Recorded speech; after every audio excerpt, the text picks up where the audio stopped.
अस्सलामुअलैकुम and welcome to another lecture on statistics. आज हमारा लेक्चर नंबर 80 है स्टैटिस्टिक्स में और हम कोरिलेशन स्टडी कर रहे हैं।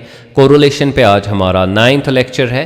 आज तक हमने 3 मेथड्स को स्टडी किया कोरिलेशन को मेजर करने के लिए। स्कैटर डायग्राम मेथड, दूसरा है ग्राफिक मेथड और तीसरा है Karl Pearson's coefficient of correlation. आज हम 4th मेथड स्टडी करने जा रहे हैं कोरिलेशन को मेजर करने के लिए, जो डिवाइस किया गया है। इसका नाम है स्पीयरमैनस रैंक कोफिशिएंट ऑफ कोरिलेशन, या हम कहते हैं स्पीयरमैनस रैंक कोरिलेशन कोफिशिएंट। तो इसका पर्पज़ क्या है, मकसद क्या है और इसकी फॉर्मूला क्या है वो हम देखेंगे। और जब रैंक्स दी गई होंगी तो उस वक्त हम इसको कैसे मेजर करते हैं, स्पीयरमैनस रैंक कोफिशिएंट ऑफ कोरिलेशन का वैल्यू हम कैसे कैलकुलेट करते हैं। तो सबसे पहले कुछ बुनियादी चीज़ें हम इसके बारे में सीखेंगे। देखिए, आपके पास काफ़ी सारे जो वेरिएबल्स होते हैं वो क्वालिटेटिव इन नेचर होते हैं, यानी कि उनको आप जो है क्वांटिटी के हिसाब से मेजर नहीं कर सकते। मिसाल के तौर पर आपने वेट को मेजर करना होगा, वेट, ठीक है, तो आप केजीज में मेजर करते हैं, ठीक है। इसी तरह आप लिक्विड को लीटर्स में मेजर करते हैं, और डिस्टेंस फॉर एग्जांपल क्लॉथ को अगर आपने मेजर करना होगा तो मीटर्स में आप करते हैं। तो ये जो वेरिएबल्स क्वालिटेटिव वेरिएबल्स हैं, इनको हम इस तरीके से मेजर ओब्वियसली नहीं कर सकते। जैसे कि विजडम है, ब्यूटी है, एबिलिटी है, ब्रेवरी है, वर्च्यू है। तो अभी अगर आपके पास जो है कोई बंदा होगा, उसके बारे में आपको बताया जाएगा कि भाई इसकी विजडम कितनी है, तो आप थोड़ी कहोगे कि वो 40 kg है, 50 kg है, तो आप वैसा नहीं कह सकते। इसी तरह ब्यूटी के बारे में आप नहीं कह सकते हैं कि इट इज़ 20 लीटर्स और 20 मीटर्स, और इसका कोई यूनिट ऑफ मेजरमेंट तो है ही नहीं, ठीक है। तो ये क्वालिटेटिव वेरिएबल्स ऐसे होते हैं जिनके लिए हमारे पास क्वांटिटेटिव मेजरमेंट्स नहीं होते हैं। अब इनके साथ तो हम उस तरीके से डील नहीं कर सकते जिस तरीके से हम क्वांटिटेटिव वेरिएबल्स के साथ डील कर सकते हैं। तो यहाँ पे हम इनके दरमियान अगर हमने मुकाबला करना होगा, देखना होगा कि ये कितना वैल्यू रखते हैं एक तरीके से, तो वो हम कैसे करते हैं। देखिए हम क्या करते हैं। फॉर एग्जाम्पल ये 3 फ्रूट्स है आपके सामने, ये ग्रेप्स है, ये वाटरमेलन है और ये एप्पल है। अब आपने बताना है कि आपको इनमें से कौन कितना अच्छा लगता है। तो ये अच्छा लगना जो है, अब ये तो क्वांटिटेटिव मेजरमेंट है ही नहीं। आप किसी चीज़ के बारे में ये नहीं बता सकते हैं कि मुझे वो 20 kg अच्छा लगता है, 40 लीटर्स अच्छा लगता है, वो तो आप नहीं बता सकते, क्योंकि अच्छा लगना जो है वो तो एक क्वालिटेटिव वेरिएबल एक्चुअली है, सब्जेक्टिव वेरिएबल है। तो आप अब ये कर सकते हैं, आप बता सकते हैं कि भाई मुझे जो एप्पल है वो ज़्यादा पसंद है, किसके मुकाबले में, वाटरमेलन के मुकाबले में, और वाटरमेलन जो है वो ज़्यादा पसंद है ग्रेप्स के मुकाबले में। यानी कि आपने इनको तरतीब दी, इसको हम कहते हैं ऑर्डर। आपने इनको ऑर्डर दिया, पहले एक को रखा, फिर दूसरे को रखा, फिर तीसरे को रखा। या आप ये कहेंगे कि एप्पल जो है वो सबसे ज़्यादा मुझे अच्छा लगता है, फर्स्ट प्रेफरेंस मेरी उसी के लिए है, और फिर वाटरमेलन उसको मैं दूसरी पोजीशन देता हूँ और ग्रेप्स को मैं तीसरे नंबर पर रखता हूँ, ठीक है। तो ये 1 2 3 ये एक्चुअली क्वांटिटेटिव नहीं है, ये क्वालिटेटिव है। ये आप पोजीशंस दे रहे हैं, फर्स्ट, सेकंड और थर्ड। तो इसको हम ऑर्डर कहते हैं या इसको हम रैंक कहते हैं। तो आपने इनको रैंक्स दिए, इसको फर्स्ट रैंक दी, इसको सेकंड रैंक दी और इसको थर्ड रैंक दी। तो जब हमने क्वालिटेटिव वेरिएबल्स के साथ डील करना होता है तो हम इसी तरीके से क्वालिटेटिव वेरिएबल्स के दरमियान जो है वो डील करते हैं। अभी अगर आपने ब्यूटी को मेजर करना होगा या विजडम को मेजर करना होगा, और आपके पास 3 बंदे होंगे, फॉर एग्जाम्पल A, B और C, 3 बंदे हैं आपके पास, और आपने इनकी विजडम के बारे में बात करनी होगी, तो आप ऐसा कह सकते हैं कि मैं C को पहला नंबर देता हूँ, A को दूसरा नंबर देता हूं और B को तीसरा नंबर देता हूं। यानी कि आपने रैंकिंग दी, इनको आपने एक ऑर्डर दिया, ठीक है। तो ऑर्डर आप दे सकते हैं, रैंक आप दे सकते हैं, लेकिन आप इसका जो विजडम है उसका वैल्यू कैलकुलेट नहीं कर सकते। इसी तरह ब्यूटी का वैल्यू कैलकुलेट नहीं कर सकते हैं, ठीक है। अब वापस आइए यहाँ पे, ये फॉर एग्जाम्पल X पर्सन है, उसने इसको रैंक दिया, X पर्सन ने रैंक दिया 2 3 1। अब यहाँ पे Y पर्सन भी हो सकता है, वो अलग रैंकिंग यहाँ पे देगा। वो A के लिए फॉर एग्जाम्पल 3 देगा, जो B है उसको 1 देगा और C को 2 देगा, ठीक है। तो रैंकिंग तो वेरी होगी, X पर्सन की अलग है, Y पर्सन की रैंकिंग अलग है, ठीक है। तो यहाँ तक हमने बात समझी कि हम कैसे डील करते हैं जो क्वालिटेटिव वेरिएबल्स होते हैं। अब जो ये रैंकिंग दी गई, एक ने अलग से रैंकिंग दी, दूसरे ने अलग से रैंकिंग दी, एक जो डेटा सेट है उसमें अलग रैंकिंग है, दूसरे डेटा सेट में अलग रैंकिंग है, इनके दरमियान हमने कोरिलेशन को मेजर करना होता है। ठीक है, तो जब हम कोरिलेशन को मेजर करते हैं इन क्वालिटेटिव वेरिएबल्स के लिए, तो हम तो अब Karl Pearson coefficient of correlation का यूज़ नहीं कर सकते हैं, क्योंकि वहाँ पे हमारे क्वांटिटेटिव वैल्यूज़ इस्तेमाल होते हैं, यहाँ पे क्वालिटेटिव वैल्यूज़ ही इस्तेमाल होने चाहिए। तो इसके लिए जो है स्पेयरमैन ने 1904 में एक मेथड डिवाइस किया जिसका नाम है रैंक कोरिलेशन कोफिशिएंट या कोफिशिएंट ऑफ कोरिलेशन। तो यहाँ पर रैंक्स का यूज़ होता है, जो मैंने बार बार यहाँ पे बताया कि आप ऑर्डर दे सकते हैं, आप रैंक दे सकते हैं। ठीक है, अब हम फॉर्मूला पे आते हैं। अब इसकी फॉर्मूला क्या है? तो फॉर्मूला सिंपल है, आर के यानी रैंक कोरिलेशन कोफिशिएंट। ठीक है, it is equal to 1 minus 6 summation of D square divided by n raised to power 3 minus n। ठीक है, ये फॉर्मूला है और सिंपल फॉर्मूला है। तो ऑब्वियसली जो यहाँ पे 1 है वो तो फॉर्मूला का ही 1 है, और 6 भी फॉर्मूला ने ही हमें दिया है, तो इनके साथ हमने करना ही कुछ नहीं है। अब आते हैं यहाँ पे d क्या है। d है, देखिए आपके पास दो पर्सन्स है x और y, x ने अलग रैंक दी और y ने अलग रैंक दी। तो हम फिर ये देखते हैं कि इनके दरमियान क्या डिफरेंस है, x ने क्या रैंक दी, y ने क्या रैंक दी। तो ये जो d है ये यही डिफरेंस हमें बताता है और इसका हमने स्क्वायर लेना होता है। ठीक है, अब आते हैं n पे। अब n का मतलब क्या है? n का मतलब है नंबर ऑफ पेयर्ड ऑब्जर्वेशंस। तो वापस जाएंगे यहाँ पे, देखिए यहाँ पे ऑब्जर्वेशंस कितनी है, यहाँ पे हमारी ऑब्जर्वेशंस 3 है, तो ये 1 है, ये 2 है, 3 पेयर्स हैं, ये 3 है, तो n यहाँ पे 3 है यहाँ। ठीक है, तो n का मतलब है नंबर ऑफ ऑब्जर्वेशंस और पेयर ऑब्जर्वेशंस। तो ऑब्वियसली ये फार्मूला बिल्कुल सिंपल है। n तो वैसे ही पहले ही मालूम होता है हमें, n का रेज़्ड टू पावर 3 निकालना होता है, तो वो तो कोई बड़ी बात नहीं है। फिर हमने डी स्क्वायर का वैल्यू जो है वो कैलकुलेट यहाँ पे करना होता है। ठीक है, अब हम जो है जो रैंक डिफरेंस फार्मूला भी हम इसको कहते हैं, या रैंक डिफरेंस मेथड भी हम इसको कहते हैं, क्योंकि हम ये देखते हैं कि अगर दो बंदों ने रैंक दी है, फॉर एग्जांपल इसने रैंक दी है 2, इसने 4 दी है रैंक फॉर एग्जांपल एक आइटम को, तो हम एक्चुअली इनके दरमियान जो डिफरेंस है उसको देख के हम फैसला करते हैं, इसलिए इसको हम रैंक डिफरेंस फार्मूला भी कहते हैं। क्योंकि यहाँ पे इंपॉर्टेंट चीज़ जो है वही यही है कि दो चीज़ों की रैंक दो अलग बंदों ने क्या दी है। ठीक है, या मेथड भी उसको कहते हैं। तो अब यहाँ पे हमारे डिफरेंट केसेस हो सकते हैं, अकॉर्डिंगली हमने अपनी फार्मूला को एडजस्ट करना होता है, वैल्यूज़ को एडजस्ट करना होता है। एक तो वो डेटा सेट है जहाँ पर रैंक्स पहले से ही दिए गए होंगे, ठीक है। दूसरा वो है जहाँ पर रैंक्स नहीं दिए गए होंगे। तीसरा वो है जहाँ पर रैंक्स इक्वल होंगे। तो इन 3 डिफरेंट केसेस में हम कैसे रैंक कोरिलेशन कोफिशिएंट को मेजर कर सकते हैं वो हमने देखना होता है। आज के लेक्चर में हम फोकस करने जा रहे हैं जो हमारा पहला मेथड है जहाँ पर रैंक्स दी गई होंगी, तो वो मेथड हम जो है यूटिलाइज़ करेंगे।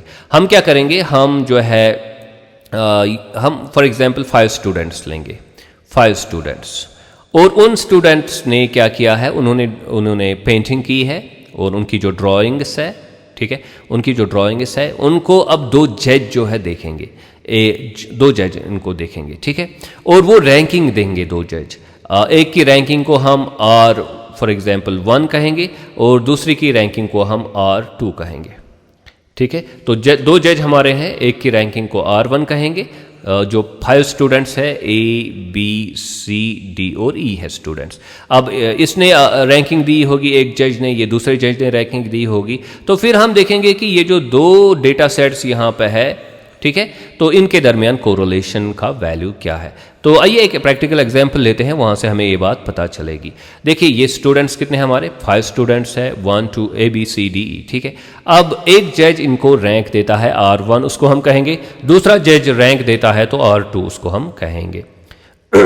तो लेट्स अस्यूम जो पहला जज है उसने फर्स्ट पोजीशन A को दी, दूसरी पोजीशन B को दी, इसको तीसरी, इसको 4th और इसको 5th रैंक दी, ठीक है। लेकिन जो दूसरा जज है उसने बिल्कुल इसका जो है उल्टा रैंकिंग दी। उसने इसको 5 दिया, इसको 4 दिया, इसको 3 दिया, इसको 2 दिया और इसको 1 दिया। तो अब हम देख भी सकते हैं कि भाई इनके दरमियान जो कोरिलेशन है वो बिल्कुल अपोजिट है, -1 दूर से ही दिखाई देता है। लेकिन हम ये देखेंगे कि हमारा वैल्यू कैसे निकलेगा इसमें, ठीक है। तो अब हमने डिफरेंस देखना होता है। अब R1 माइनस R2 करना होगा। 1 माइनस 5 का वैल्यू क्या है, वो 4 निकलेगा -4, और फिर 2 - 4 का वैल्यू क्या है, तो वो 2 निकलेगा। 3 - 3 = 0, 4 - 2 का वैल्यू 2, और 5 - 1 का वैल्यू कितना है, वो 4 है। लेकिन हमने d नहीं लेना है, हमने d स्क्वायर हमें चाहिए। तो d स्क्वायर का वैल्यू क्या है, 4 × 4 हुआ 16, 2 × 2 हुआ 4, फिर 0, फिर 4 और फिर 16। अब हमें चाहिए फॉर्मूला के हिसाब से समेशन ऑफ d स्क्वायर। तो ये 16 और 4 कितने हुए, 20, ये भी 20 है, तो टोटल वैल्यू हमारा कितना आता है, वो 40 आता है। ठीक है, अब हम इन वैल्यूज़ को जो है इनकॉर्पोरेट करते हैं किसमें, फॉर्मूला में, और हम ये जानते हैं कि हमारे पास जो पेयर ऑब्जर्वेशंस है यानी कि n = 5, क्योंकि 5 ऑब्जर्वेशंस R1 की है और R2 की 5 ऑब्जर्वेशंस है। तो चलिए फॉर्मूला का इस्तेमाल करते हैं। तो RK = 1 - 6 summation of d square divided by n³ - n। तो ये किसके बराबर है, तो वैल्यूज दीजिए।